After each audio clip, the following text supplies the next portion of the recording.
How to fix can't open file problem on Android. Hello everyone, welcome to this channel. I'm Emily and I'm here to help you out today. So without any delay, let's get started. First of all, launch the settings application on your device and make sure that you have the latest version of the softwares on your device. So just go to the about phone and check for updates. Now it's checking as of now, so if there are any updates it will show updates. If not, it will say that you do not have any updates available as shown on the screen.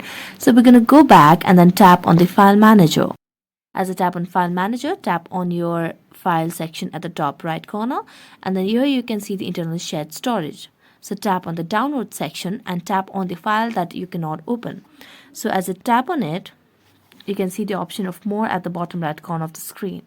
So tap on more, and here you can see the option of compress. So tap on compress and tap it into another file over here.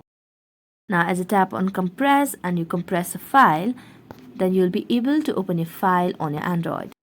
So that's it. Thank you so much for watching this video. See you next time.